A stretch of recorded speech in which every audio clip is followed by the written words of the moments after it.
So, Ferrari says they're down about 15 horsepower.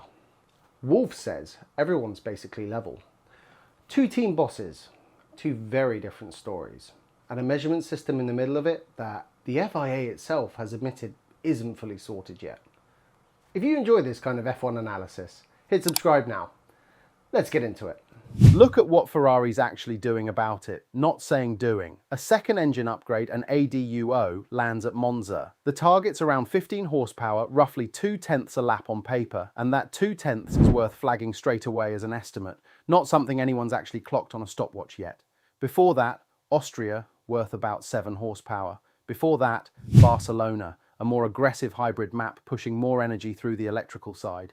3 moves in one season, all chasing the same problem, and under the cost cap, none of that is free. Every hour spent here is an hour not spent somewhere else on the car. So what's actually wrong with the engine? Ferrari's issue isn't simply less power, it's thermal efficiency, how much of the fuel actually turns into usable energy, rather than getting wasted as heat through the exhaust and cooling system. That distinction matters more under these regulations than it used to, because fuel flow's capped, a hard limit, no way round it. You can't just burn more fuel to make more power. The only lever left is getting more out of the fuel you're allowed. Burn it less efficiently than a rival, and the shortfall doesn't stay contained to horsepower on a dyno graph. It eats into how much energy's left to push through the MGUK across a lap, the part of the power unit handling recovery and redeployment now that there's no MGUH in this generation of engine. Here's where it gets more interesting than just Ferrari's engine is weaker. The ICE and the MGUK aren't really two separate systems, they're sharing one limited energy budget per lap. A driver can paper over some of an ICE shortfall by pushing harder on deployment out of a slow corner, leaning on the battery a bit earlier than a rival would need to. That's more or less what Barcelona's hybrid map was doing, using the electrical side to disguise a weaker combustion side in exactly the phases of the lap where it's easiest to hide.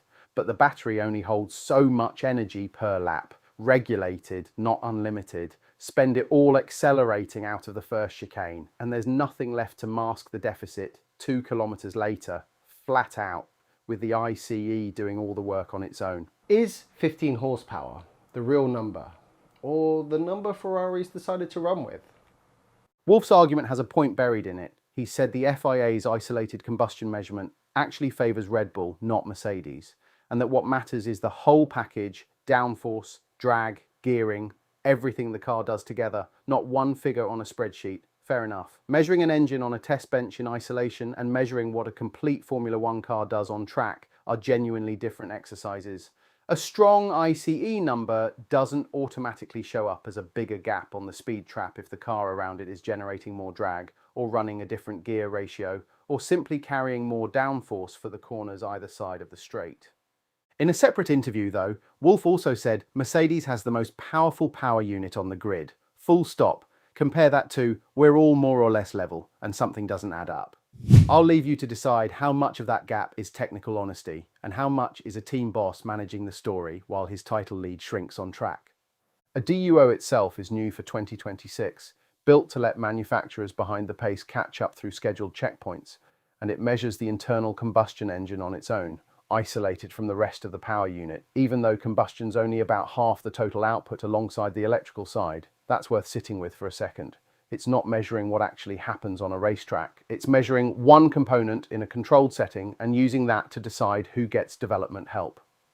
At the first checkpoint, Red Bull came out on top, running their debut power unit, built with Ford, their first attempt at this ever. That surprised Red Bull enough to trigger direct talks with the FIA, and it cost them a homologation opportunity every other manufacturer, Ferrari included, got at least one of. Tombazis has since said the system probably needs improvements. He stood by the accuracy of that first checkpoint result, specifically calling it very accurate. He also said people aren't happy and that the process needs to become less time-consuming and less controversial going forward. That's not the FIA saying the numbers are wrong. It's the FIA saying the process around producing and interpreting those numbers has issues, which is a narrower, more honest admission than the headline version of that story usually suggests.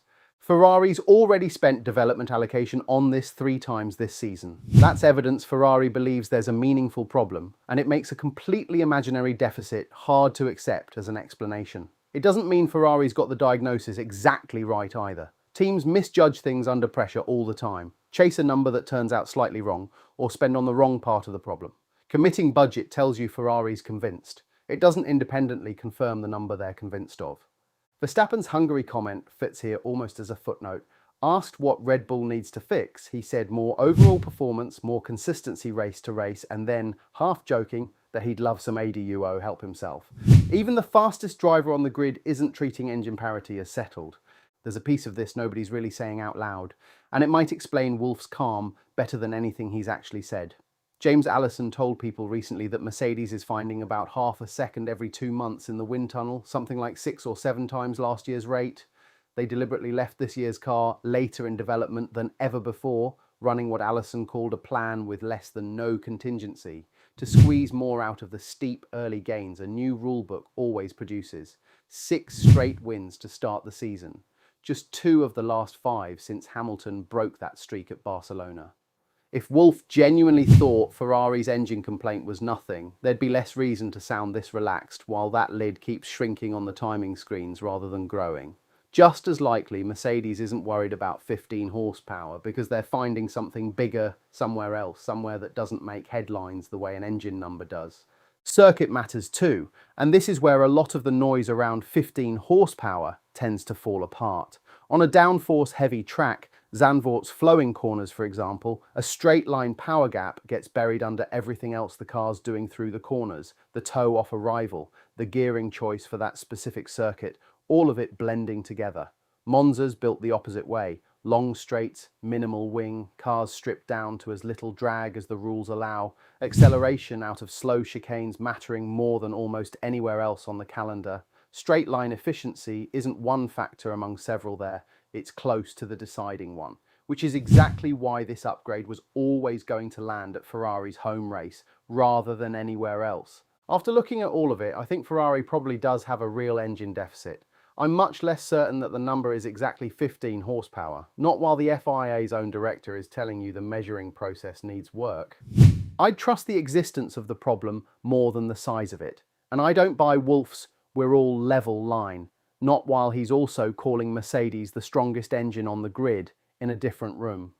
Pick one. Then you get to Monza. Long straights, low downforce, acceleration and top speed doing most of the talking, with toe, fuel load and track temperature all still capable of muddying any single lap. If Ferrari's actually found something, it shows up there in the numbers across a race weekend, not in a press conference. It won't confirm exactly 15 horsepower. Nothing on a stopwatch ever comes that clean, but it'll tell us more than either team boss has managed to so far. Does Ferrari actually go faster at Monza? That's the only question that matters now. Let me know what you think down below.